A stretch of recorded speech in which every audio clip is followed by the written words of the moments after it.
Talufalava, this is Pacific Waves from RNZ Pacific. I'm Susana Suisuiki. Coming up, there'll probably be military actions from China, a lot of heated rhetoric from the Chinese government.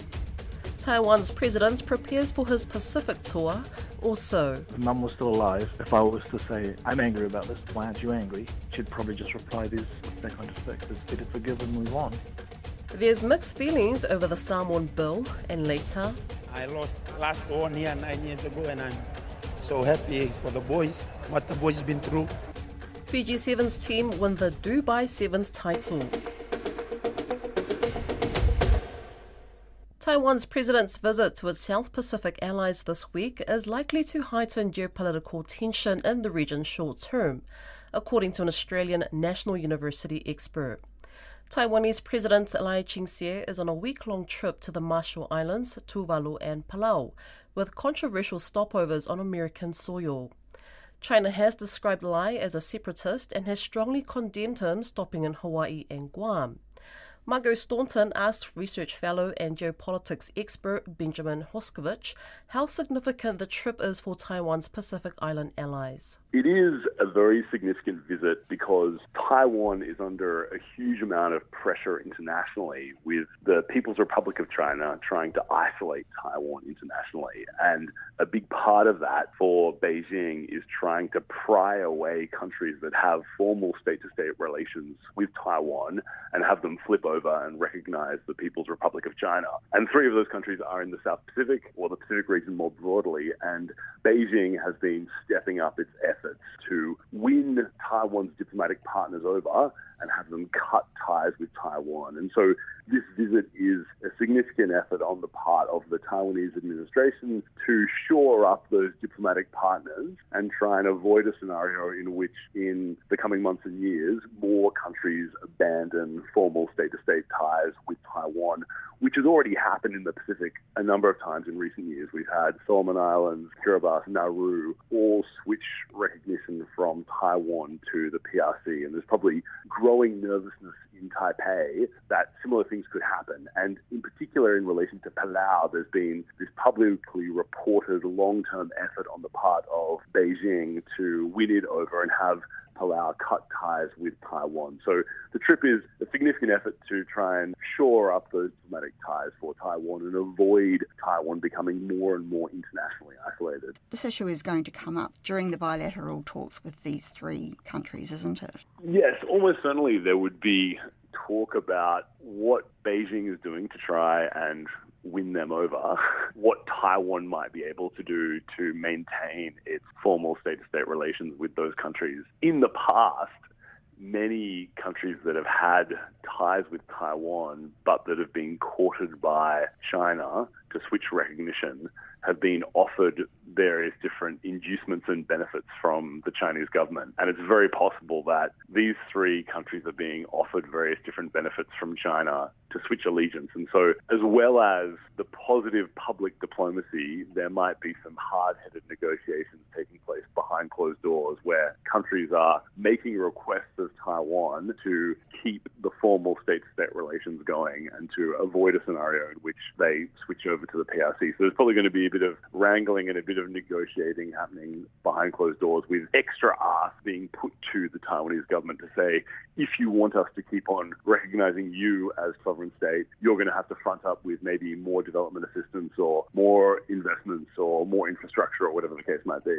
These 3 countries are all fairly poor countries, aren't they? Yes, and for them, economic opportunities are a key priority. They want finance, they want development assistance, they want infrastructure. They are all relatively isolated and they all have a whole host of different infrastructure and services challenges. So do you think global warming is likely to be on the agenda as well?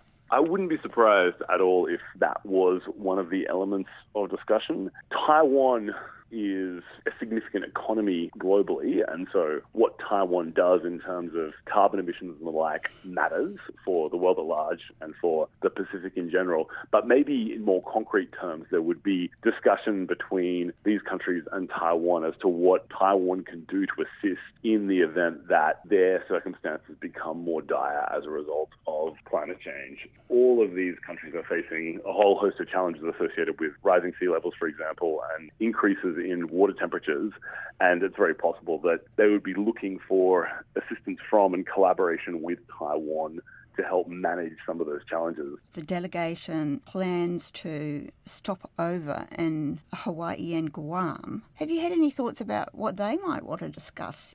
Yeah, absolutely. Look, it's unclear exactly what the agenda is and who they'll be meeting during those legs of their trip.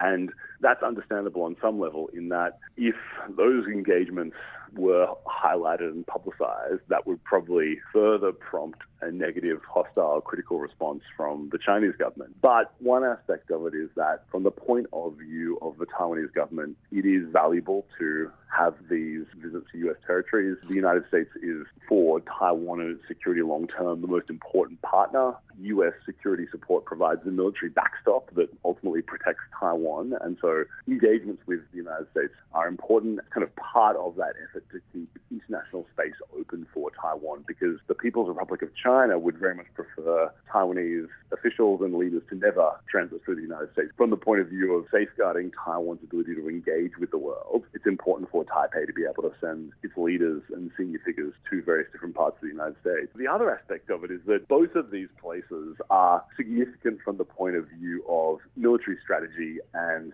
U.S. military capabilities in the region, particularly Hawaii, which is the headquarters of Indo-Pacific Command, which is the command of the U.S. military responsible for the Indo-Pacific region in which you find China and Taiwan, and that's the command which would be responsible for various different U.S. military responses to various different kinds of contingencies in the Taiwan Strait. Now, there's no public indication that I'm aware of particular meetings between the Taiwanese president and his entourage and senior figures within Indo-Pacific Command, but that would be a logical port of call, and exchanging thoughts, engaging at that level with a really significant element of the U.S. military command structure would be an important priority for the Taiwanese leader. Do you think there's any likelihood of any military retaliation from China when these visits occur? Yes, the most likely scenario is some kind of series of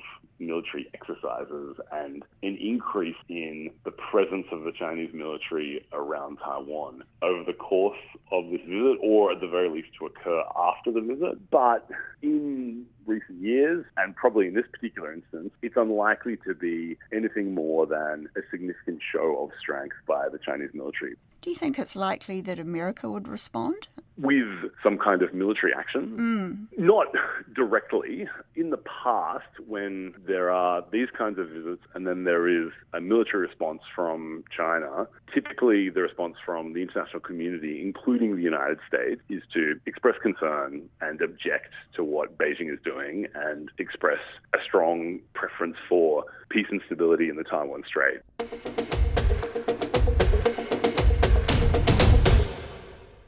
A group of Samoans born between 1924 and 1949 can now finally obtain New Zealand citizenship after being stripped of it decades ago. According to reports from the Samoa Observer, an estimated 300 people lined up to apply for New Zealand citizenship last week. However, some have expressed concerns. Grace Fever-Ike has more. When the bill passed in the House, it was all 685 to the will. There were chihus, clapping and singing. And although the majority of those who can apply are now elderly, a familiar face applying for citizenship is Samoa's former head of state, Toiatua Tupua Tamasese Efi, and his wife, Filifilia Toiatua Tupua Tamasese Efi. Mrs. Tupua Tamasese Efi says it is a godsend. We're eligible. We're in that group. We'll be applying. So to me, it's a blessing for our old people. Credit where credit is due. There's a lot of people involved, a lot of people who put in effort. It's a blessing for a lot of our old people. Business owner and a community advocate for Samoa and American Samoa, Pa'uroi Ausangi is happy his father, who was now 82, has the opportunity to travel instantly when needing to attend funerals and other events in New Zealand. He says it's bittersweet. It's sweet in a sense that my father can now become New Zealand citizen. It's bitter in a sense that my mother died 7 years ago. So for us as descendants of our parents, and we are looking forward in flying this week or next in order for him to get his New Zealand citizenship.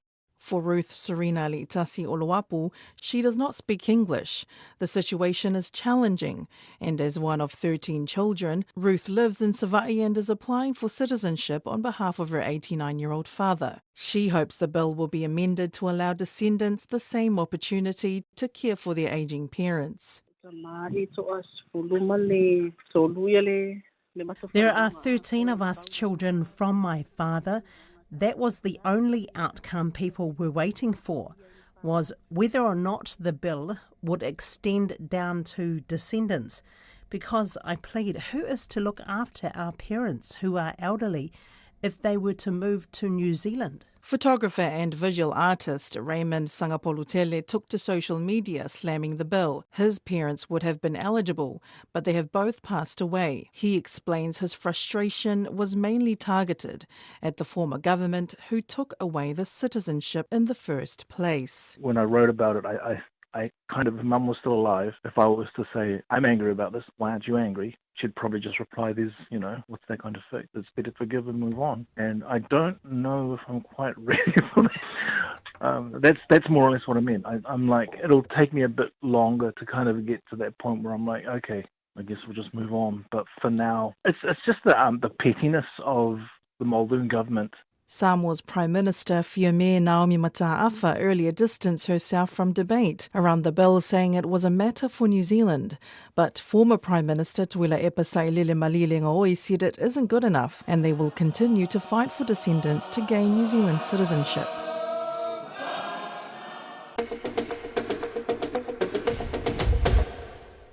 Nine long years, that's how long it took Fiji to reclaim the Dubai Sevens title, which they won early Monday morning at the Sevens Stadium.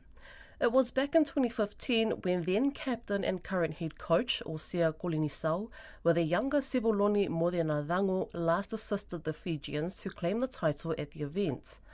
And after 22 unsuccessful attempts, the current world champs finally laid claim to their first title on the annual HSBC 7 Series, beating Spain 19-5 in the final.